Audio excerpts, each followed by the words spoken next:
Dr. Allison J.K. here. Happy to be with you and get to your weirdness around money. So please feel free to like, subscribe, and definitely share. Because one of the aspects of 2012 to 2032, humanity's greatest evolutionary leap ever, is shifting out of where we've been a victim to anything outside of us, where we have been a victim to our own self-talk or mindset, and shifting into self-mastery and recognizing we're creating our own reality and our collective reality as we co-create the new golden era meant to be starting around 2032. Money has been really interesting in the last week or two with the markets reacting to the geopolitics, and the markets also reacting to some of the astrological events like I'm going to say lunar eclipse, but those who are marrying astrology with money, those financial advisors are talking about it being more the retrogrades that are happening. So I've been talking about the Venus retrograde a little bit with last week's video and even the Facebook Live I put here and shared with you all.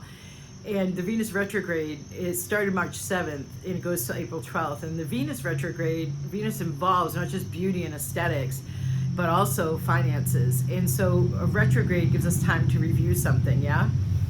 And one of the things that I'm aware of, when I came back from Asia in 2010, from looking into how do I get even more robust results for my clients, I was already getting as my side gig when I was a classroom teacher in the States.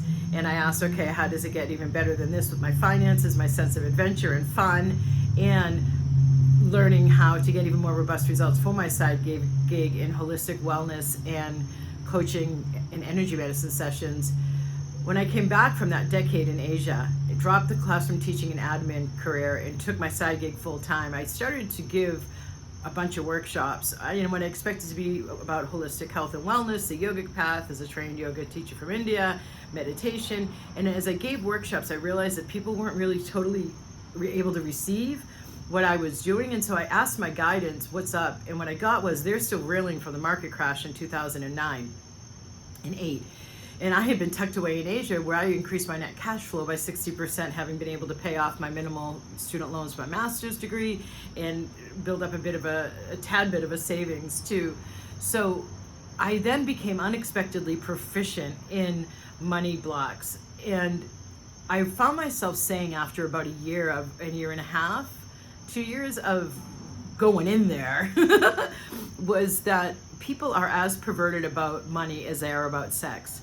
And hopefully I can say that without YouTube doing some kind of whatever it's going to do.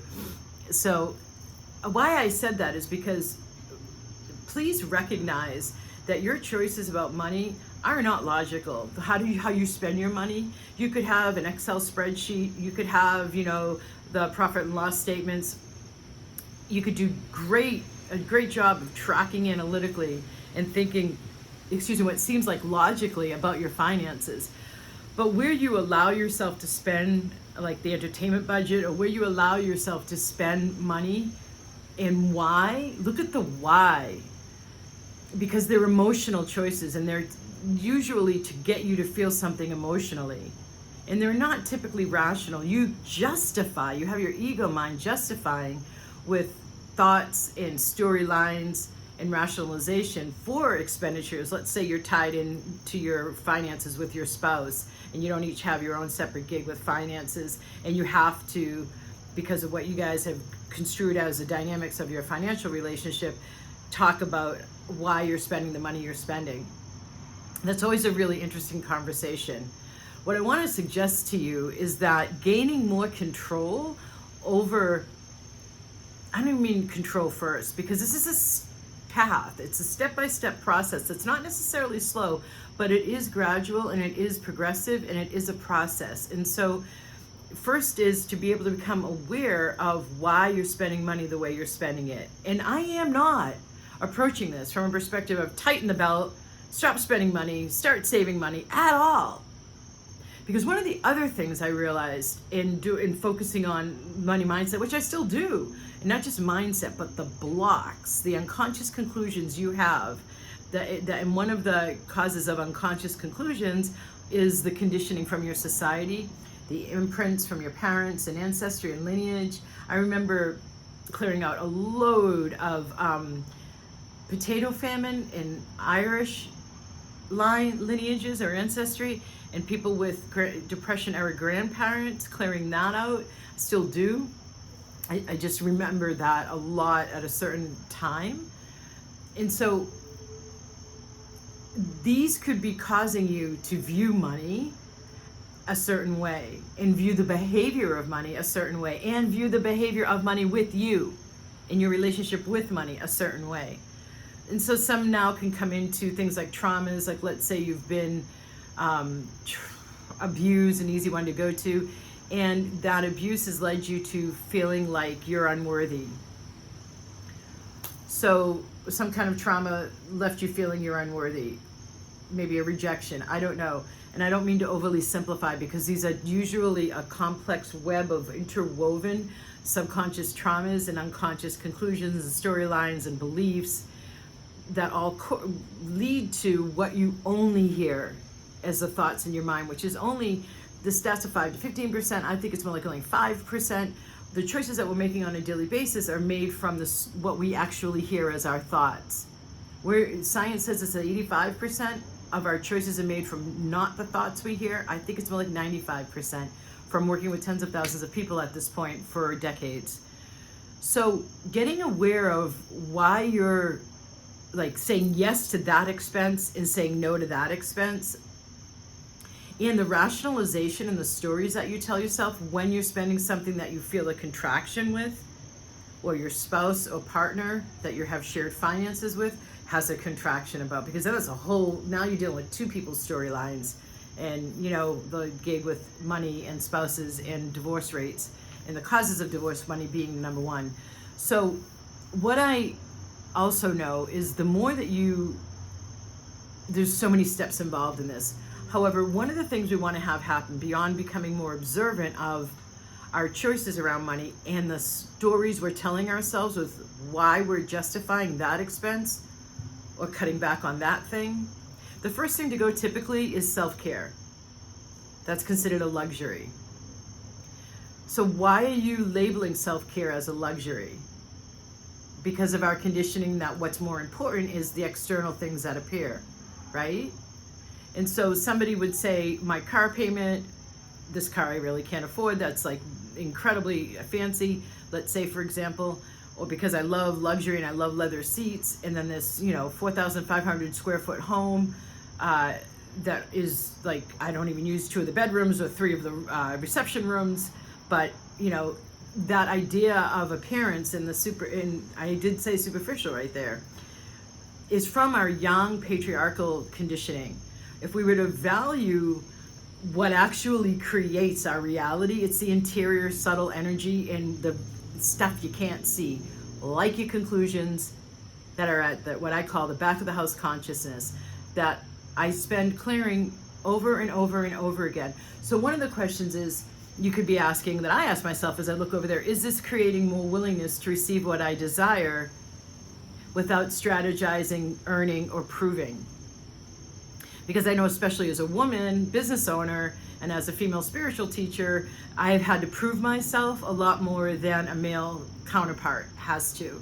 It's just the reality that it has been, right?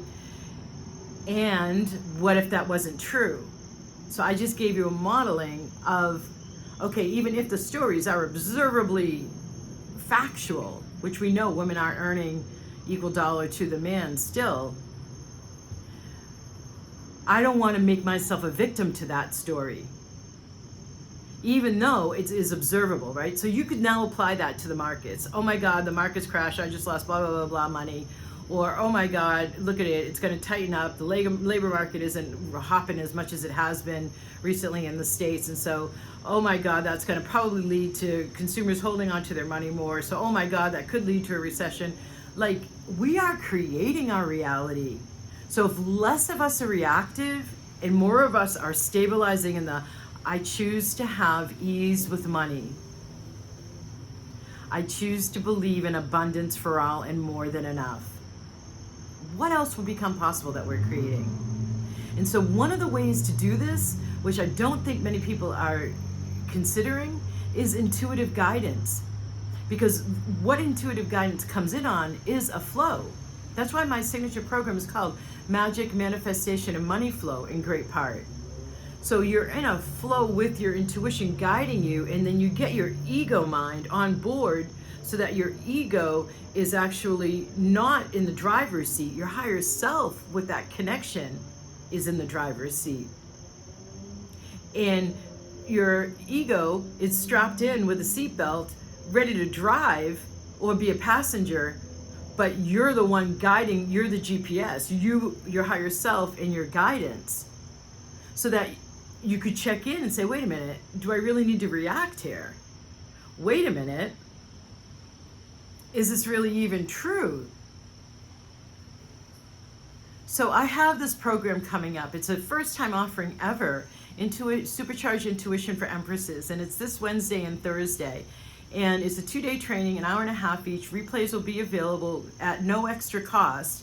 You'll be able to ask questions during the time of the live event to have me help you clear out why you may not trust your intuition, or how to have you hear it even more, how to discern it, or like even something as much more advanced is, are you able to tell the difference between telepathic collective absorption of what others are thinking, because we are all sponges, and since 2012 the veil has been much thinner.